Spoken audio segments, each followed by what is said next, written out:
नमस्कार दोस्तों, today's mail box में आप लोगों का बहुत बहुत स्वागत है। और आज मैं फिर से हाजिर हूँ आप लोगों के सामने एक वीडियो को लेकर, जो कि आने वाले रेलवे और एसएससी के एग्ज़ाम के पॉइंट ऑफ व्यू से काफ़ी इम्पॉर्टेंट है। और ये सारा क्वेश्चन चूँकि प्रीवियस ईयर क्वेश्चन है, तो आपको आगे आने वाले एग्ज़ाम में कहीं ना कहीं रिपीट होने वाला है। तो आप मेरे वीडियो को बहुत अच्छे से ध्यान से देखें और आने वाले एग्ज़ाम के लिए आपको ये काफ़ी फ़ायदा होगा। और जो भी हमारे इस चैनल में नए हैं वो हमारे चैनल को सब्सक्राइब कर दें, ताकि आपको इस तरह का वीडियो, इस तरह का नोटिफिकेशन आपको मिलता रहे। नोटिफिकेशन भी आप ऑन कर दीजिएगा और अच्छा लगे तो वीडियो को लाइक ज़रूर कर दीजिएगा। तो चलिए बिना समय को गवाए हुए हम लोग वीडियो को स्टार्ट करते हैं, सेशन को स्टार्ट करते हैं। तो देखिए, पहला जो यहाँ पर क्वेश्चन है आपका आरआरबी एएसए में पूछा हुआ 2016 में पूछा हुआ क्वेश्चन है, जिसको हम लोग स्टार्ट करने जा रहे हैं। ठीक है, पहला लिखा हुआ है, सीमांत गांधी के नाम से किसको जाना जाता है। सीमांत गांधी के नाम से किसको जाना जाता है, ये आपका यहाँ पर आंसर खुद दिया हुआ है, देख लीजिए, खान अब्दुल गफ्फार खान। ठीक है, सीमांत गांधी के नाम से किसे जाना जाता है, खान अब्दुल गफ्फार खान को जाना जाता है। ठीक है, आगे बढ़ते हैं। राष्ट्रीय गीत की रचना बंकिम चंद्र चटर्जी ने की थी। ठीक है, राष्ट्रीय गीत की जो रचना है किसके द्वारा की गई थी, बंकिम चंद्र चटर्जी के द्वारा किया गया था। आपको कमेंट सेक्शन में बताना है कि राष्ट्रीय गान, जो हमारा भारत का राष्ट्रीय गान है, उसकी रचना किसने की है, आपको कमेंट सेक्शन में लिख के बताना है। चलिए आगे बढ़ते हैं। कुंचिकल जलप्रपात जो है कहाँ पर स्थित है, कुंचिकल जलप्रपात कहाँ पर स्थित है, ये आपको बताना है। तो कुंचिकल जलप्रपात जो है आपको कर्नाटक में स्थित है। देख सकते हैं आप यहाँ पर, कुंचिकल जलप्रपात कहाँ पर है, कर्नाटक में स्थित है। ये आपका क्वेश्चन वन लाइनर है, तो आप पढ़ते जाएंगे, आप ध्यान से देखते जाइए, सुनिए ध्यान से, याद हो जाएगा आपको। अगला क्वेश्चन है, दुनिया में सबसे बड़ा और गैर ध्रुवीय जो रेगिस्तान है वो कौन सा है, सहारा है। दुनिया में सबसे बड़ा और गैर ध्रुवीय रेगिस्तान जो है सहारा है। अगला है, सेशेल्स का सबसे बड़ा द्वीप कौन सा है। सेशेल्स का सबसे बड़ा द्वीप कौन सा है, तो वो है माहे। सेशेल्स का सबसे बड़ा द्वीप है, उसका नाम है माहे। सबसे चमकीला तारा क्या है, वो साइरस है। सबसे चमकीला तारा का नाम क्या है, साइरस है। चलिए आगे बढ़ते हैं। मंगलयान का प्रक्षेपण कहाँ पर किया गया था, तो मंगलयान का जो प्रक्षेपण है वो श्रीहरिकोटा में किया गया था। भारतीय रिजर्व बैंक का राष्ट्रीयकरण कब किया गया था। भारतीय रिजर्व बैंक का, आरबीआई का, इसका जो राष्ट्रीयकरण है, नेशनलाइजेशन जो है, कब किया गया था, तो 1949 में, 1949 ईस्वी में किया गया था। अगला क्वेश्चन है, ताज़े पानी की विश्व की सबसे बड़ी झील कौन सी है। तो ताज़े पानी की विश्व की सबसे बड़ी जो झील है वो आपका कौन सा है, सुपीरियर झील है।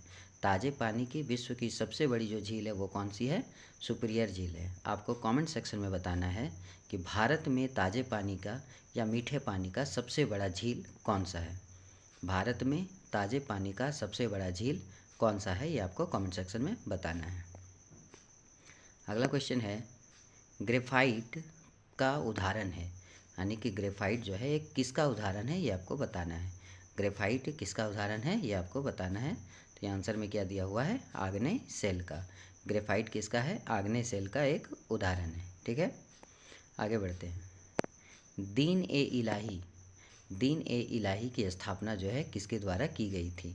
दीन ए इलाही की स्थापना जो है किसके द्वारा की गई थी, तो ये अकबर के द्वारा की गई थी। किसके द्वारा की गई थी, अकबर के द्वारा की गई थी। ठीक है, आगे बढ़ते हैं हम लोग। अगला लिखा हुआ है, स्वेज नहर। स्वेज नहर जो है ये आपका किस देश में है। स्वेज नहर जो है किस देश में है, तो स्वेज नहर जो है मिस्र में है। कहाँ पर है, मिस्र में है। स्वेज नहर मिस्र यानी कि इजिप्ट में है, और ये भूमध्य सागर से लाल सागर को जोड़ती है। ठीक है, भूमध्य सागर से लाल सागर को ये जोड़ती है। स्वेज नहर भूमध्य सागर से लाल सागर को जोड़ती है, इसको याद रखिएगा, इसका भी एक अलग क्वेश्चन बनता है। आगे लिखा हुआ है, ग्रेफाइट जो है किसका अपर रूप है। ग्रेफाइट किसका अपर रूप है, तो ग्रेफाइट जो है कार्बन का अपर रूप होता है। ये आपको कहाँ पर पाया जाता है, आप देख सकते हैं कि जो पेंसिल होता है ना, जिसमें बच्चे लिखते हैं, उस पेंसिल का जो नोक होता है वो ग्रेफाइट का बना होता है, जो कि कार्बन का एक अपर रूप है। अगला क्वेश्चन है, रडार का विस्तारित रूप क्या है? रडार, आप रडार देखे होंगे बहुत जगह पर, है ना। तो रडार का जो विस्तारित रूप है वो क्या है? जैसे वॉकी टॉकी जैसे होता है आपका, रेलवे में देखे होंगे कभी, जो पीछे जो गार्ड होते हैं उसके पास एक मोबाइल फ़ोन के जैसा होता है ना। तो वो रडार जो है उसका फुल फॉर्म क्या होता है? तो यहाँ पर दिया हुआ है radio detection and ranging. Radio detection and ranging, ये होता है रडार का फुल फॉर्म। अगला है, चलिए अगला क्या है? डीपीटी। डीपीटी का फुल फॉर्म क्या है? तो डीपीटी का फुल फॉर्म क्या है? यहाँ पर देख सकते हैं आप, diphtheria, pertussis and tetanus. Diphtheria, pertussis and tetanus, यह है डीपीटी का फुल फॉर्म। चलिए आगे बढ़ते हैं। आगे क्या लिखा हुआ है? जिका वायरस जो है, जिका वायरस कैसे फैलता है, किसके द्वारा फैलता है? जिका वायरस किसके द्वारा फैलता है ये आपको बताना है। तो एडिस मच्छर के काटने से जिका वायरस फैलता है। एडिस मच्छर के काटने से जिका वायरस फैलता है। चलिए आगे बढ़ते हैं। और अगला जो सेट है उसमें आपको 27/4/2016 में पूछा हुआ क्वेश्चन है, ये भी एएसएम में पूछा हुआ क्वेश्चन है। तो अगला क्वेश्चन क्या है? ये जो सेक्शन है इसका क्वेश्चन देखिए, ज्यामिति के जनक के रूप में किसे जाना जाता है? ज्यामिति के जनक के रूप में किसे जाना जाता है ये आपको बताना है। यहाँ पर क्या है आंसर? यूक्लिड। ज्यामिति के जनक के रूप में किसे जाना जाता है? यूक्लिड। ये आपको 9 क्लास के बुक में, 9 क्लास का मैथ का बुक में आपको यूक्लिड का नियम भी पढ़ना पड़ता है, ठीक है। आगे बढ़ते हैं। बर्लिन की दीवार को जो है गिराया गया था, कब गिराया गया था? बर्लिन के दीवार को किस वर्ष गिराया गया था ये आपको बताना है। तो इसका आंसर क्या है? 1989 में। बर्लिन के दीवार को 1989 ईस्वी में गिराया गया था, ठीक। आगे बढ़ते हैं। एसपीएम का फुल फॉर्म क्या है? एसपीएम, एसपीएम का फुल फॉर्म होता है suspended particulate matter. Suspended particulate matter, ये होता है एसपीएम का फुल फॉर्म। अगला क्वेश्चन है, दुनिया की सबसे ऊंची इमारत क्या है? तो दुनिया की सबसे ऊंची इमारत के बारे में आप लोग जानते भी होंगे।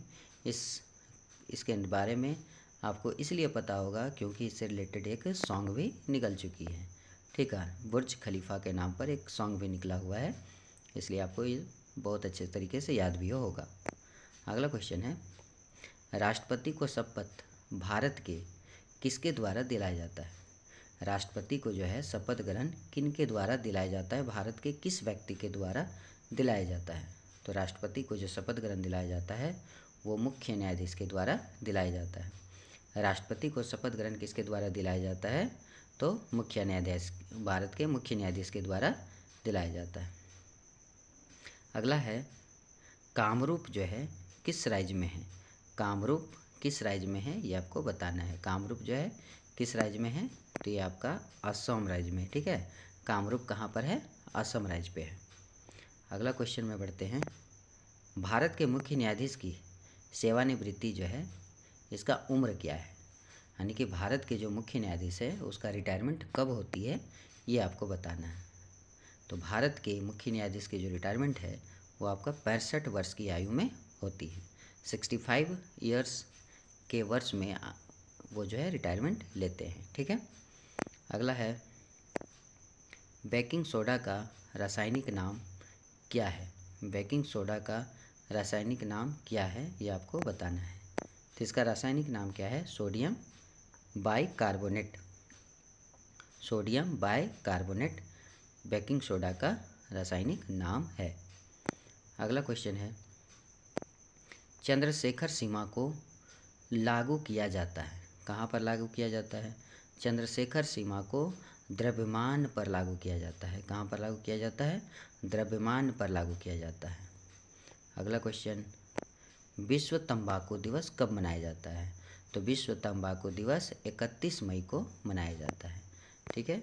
विश्व तंबाकू दिवस जो है आपका 31 मई को मनाया जाता है। अगला है, पर्यावरण दिवस कब मनाया जाता है? तो पर्यावरण दिवस 5 जून को मनाया जाता है। अगला क्वेश्चन है, भारत का बिस्मार्क किसे कहा जाता है? भारत का बिस्मार्क किसे कहा जाता है ये आपको बताना है। तो भारत का जो बिस्मार्क है वो सरदार वल्लभ भाई पटेल को कहा जाता है। भारत का बिस्मार्क जो है किसको बोला जाता है, तो सरदार वल्लभ भाई पटेल को बोला जाता है। धर्म, नस्ल, जाति, लिंग के आधार पर भेदभाव, इसका जो निषेध है वो किस आर्टिकल में दिया हुआ है। धर्म, नस्ल, जाति और लिंग के आधार पर जो भेदभाव है ये निषेध बताया गया है। तो किस आर्टिकल में बताया गया निषेध, मतलब ये सभी अपराध हैं यदि आप इस आधार पर भेदभाव करते हैं, धर्म के नाम पर, नस्ल के नाम पर, जाति या लिंग के नाम पर यदि भेदभाव करते हैं तो इसके लिए एक अपराध बताया गया है। ये तो कौन से आर्टिकल में ये बताया गया है, तो वो आर्टिकल है आपका आर्टिकल 15 अनुच्छेद 15 में। ठीक है, अगला क्वेश्चन है, कैलाश सत्यार्थी और मलाला यूसुफजई को जो है साथ में नोबेल प्राइज़ दिया गया था, तो किस वर्ष में दिया गया था ये आपको बताना है। तो ये वर्ष है आपका 2014। कैलाश सत्यार्थी और मलाला यूसुफजई जो है ये दोनों को कंबाइंड रूप से नोबेल प्राइज़ दिया गया था। वो कब दिया गया था, 2014 में। अब आपको बताना है कि यहाँ पर ये दोनों को, कैलाश सत्यार्थी और मलाला यूसुफजई को किस सेक्टर का, किस क्षेत्र का नोबेल प्राइज़ दिया गया था। इसमें आपको एक चीज़ और भी पता होना चाहिए कि मलाला यूसुफजई जो है, मलाला यूसुफजई अभी तक की सबसे कम उम्र की महिला है जिसको नोबेल प्राइज़ से सम्मानित किया गया है। ठीक है, आगे बढ़ते हैं। भारतीय मंगल ग्रह अभियान ये कब स्टार्ट हुआ था, कब शुरू हुआ था, ये बताना है। भारतीय मंगल ग्रह का जो अभियान है वो कब शुरू हुआ था, 5 नवंबर 2013 को, 5 नवंबर 2013 को। ठीक है, आगे बढ़ते हैं। अब अगला जो सेट है वो सेट है आपका 29 अप्रैल 2016 का, जो कि एएसएम में एग्ज़ाम में पूछा हुआ है। तो इस सेट का पहला क्वेश्चन हम लोग स्टार्ट करते हैं। भारत की दूसरी सबसे लंबी नदी कौन सी है, तो भारत की दूसरी सबसे लंबी नदी जो है वो आपका क्या है, गोदावरी नदी। अब आपको कमेंट सेक्शन में बताना है कि विश्व की सबसे लंबी नदी कौन सी है और भारत की सबसे लंबी नदी कौन सी है। विश्व की सबसे लंबी नदी कौन सी है और भारत की सबसे लंबी नदी कौन सी है, ये दोनों नाम आपको कमेंट सेक्शन में लिख के बताना है। ठीक है, आगे बढ़ते हैं। सूचना का अधिकार जो कि आरटीआई, राइट टू इन्फॉर्मेशन, सूचना का अधिकार, राइट टू इन्फॉर्मेशन किस वर्ष लागू हुआ था, तो ये लागू हुआ था आपका वर्ष 2005 में। ठीक है, आरटीआई जो एक्ट है यानी कि सूचना का जो अधिकार का एक्ट है वो आपको कब लागू हुआ था, वर्ष 2005 में। अगला क्वेश्चन, भारतीय राष्ट्रीय कांग्रेस की प्रथम महिला अध्यक्ष कौन थी, तो भारतीय राष्ट्रीय कांग्रेस की प्रथम महिला अध्यक्ष थी वो थी एनी बेसेंट। ठीक है, भारतीय राष्ट्रीय कांग्रेस की जो प्रथम महिला अध्यक्ष थी वो कौन थी, एनी बेसेंट। अगला क्वेश्चन है, रुपया के चिन्ह को आधिकारिक तौर पर कब अपनाया गया था। ठीक है, रुपया के चिन्ह को आधिकारिक तौर पर कब अपनाया गया था, तो ये वर्ष 2010 में अपनाया गया था। आपको ये बताना है कि आपको कमेंट सेक्शन में बताना है कि रुपया का जो ये चिन्ह है, ठीक है, रुपया का जो ये चिन्ह है, ये चिन्ह ये किन के द्वारा दिया गया है, किन के द्वारा डिज़ाइन किया गया है। रुपया का जो चिन्ह है जो इस तरह से होता है, ये किन के द्वारा डिज़ाइन किया गया है उसका नाम आपको कमेंट सेक्शन में बताना है। ठीक है, अगला क्वेश्चन, बैडमिंटन में पहला ओलंपिक पदक किसने जीता था। ठीक है, बैडमिंटन में पहला ओलंपिक पदक जो है किसने जीता था वो आपको बताना है, तो उसका नाम क्या है, साइना नेहवाल। ठीक है, बैडमिंटन में पहला ओलंपिक पदक जीतने वाली जो है उनका नाम है साइना नेहवाल। आगे बढ़ते हैं। कारगिल में भारत और पाकिस्तान के बीच हुए युद्ध ऑपरेशन को क्या नाम दिया गया था। कारगिल में भारत और पाकिस्तान के बीच जो युद्ध हुआ था उसका एक नाम दिया गया था, तो उसका नाम क्या है, तो उसका नाम क्या दिया गया था, ऑपरेशन विजय। कारगिल में भारत और पाकिस्तान के बीच जो युद्ध ऑपरेशन हुआ था उसका नाम दिया गया था ऑपरेशन विजय। अगला क्वेश्चन है, आकाश जो है एक मिसाइल है और किस तरह की मार करती है ये आपको बताना है। आकाश क्या है, एक मिसाइल है और किस तरह से मार करती है, तो इसका मार करने का जो तरीका है वो सतह से हवा है, यानी कि सरफेस टू एयर मार करती है, सरफेस टू एयर, ठीक ना। तो सतह से हवा में मार करने वाली मिसाइल है जिसका नाम है आकाश। आगे बढ़ते हैं। शरीर के तापमान कम हो जाती है तब इस हालात को क्या कहा जाता है? जब शरीर का तापमान टेम्परेचर कम हो जाती है तब इस हालात को, इस स्थिति को क्या बोला जाता है? तो इसका एक नाम है हाइपोथैलेमस। इसको क्या बोला जाता है? हाइपोथैलेमस। जब शरीर का, बॉडी का टेम्परेचर कम हो जाता है तो इस सिचुएशन को हाइपोथैलेमस बोला जाता है। अगला क्वेश्चन है, जम्मू कश्मीर की ग्रीष्मकालीन राजधानी कहाँ है? जम्मू कश्मीर की ग्रीष्मकालीन राजधानी कौन सी है, ये आपको बताना है। तो ये है आपका श्रीनगर। जम्मू कश्मीर की जो ग्रीष्मकालीन राजधानी है वो आपका श्रीनगर है। अगला क्वेश्चन, आईएफएससी का विस्तारित रूप क्या है? आईएफएससी का जो फुल फॉर्म है वो क्या है? आईएफएससी कोड आप लोग को पता होगा, जितना भी बैंक अकाउंट खुलता है उसमें एक आईएफएससी कोड दिया रहता है। तो इसका फुल फॉर्म क्या है ये आपको बताना है। इसका फुल फॉर्म है Indian financial system code. Indian financial system code, ये होता है आईएफएससी का फुल फॉर्म। आगे बढ़ते हैं। भारत छोड़ो आंदोलन कब शुरू हुआ था? भारत छोड़ो आंदोलन जो है कब शुरू हुआ था? तो ये शुरू हुआ था आपका 1942 ईस्वी में। कब शुरू हुआ था? 1942 ईस्वी में शुरू हुआ था। ठीक है, आगे बढ़ते हैं। थार मरुस्थल कहाँ पर स्थित है? तो थार मरुस्थल आपको पता होगा कि भारत का सबसे बड़ा जो रेगिस्तान है वो आपका थार मरुस्थल ही है और ये आपका राजस्थान में पड़ता है। ठीक है, थार मरुस्थल कहाँ पर है? राजस्थान में। अगला क्वेश्चन, राज्यसभा के सदस्य राज्य विधानसभाओं के चुने हुए सदस्यों के द्वारा चुने जाते हैं।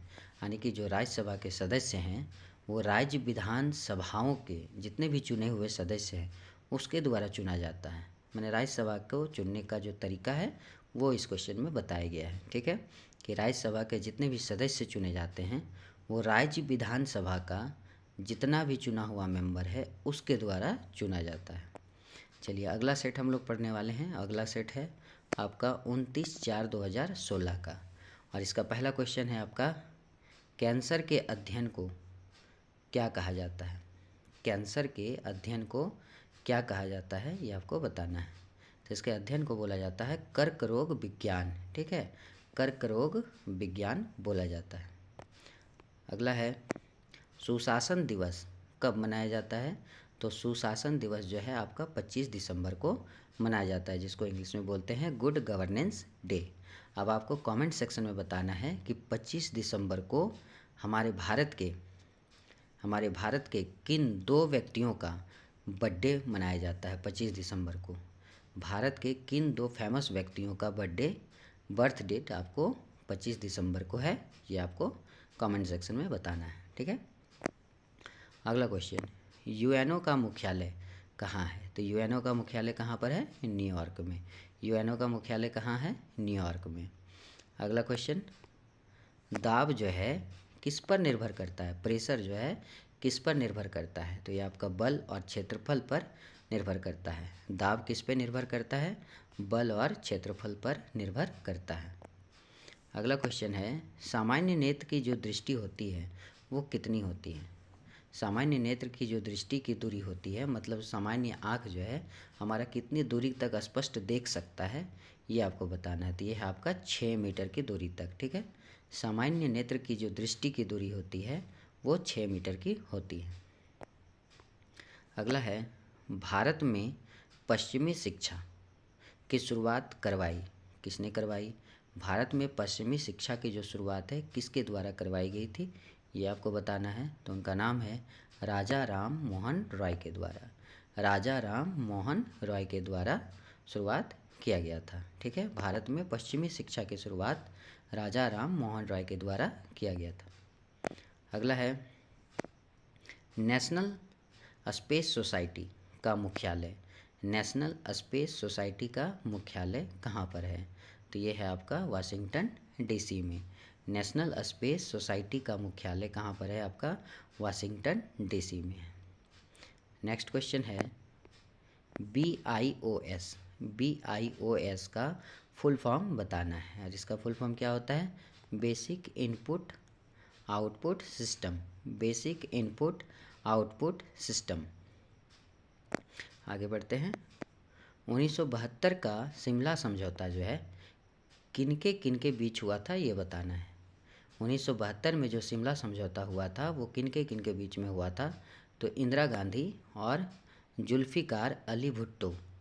इंदिरा गांधी और जुल्फ़िकार अली भुट्टो के बीच में हुआ था। शिमला समझौता किनके बीच में हुआ था? इंदिरा गांधी और जुल्फ़िकार अली भुट्टो के द्वारा। और कब हुआ था? 1972 में।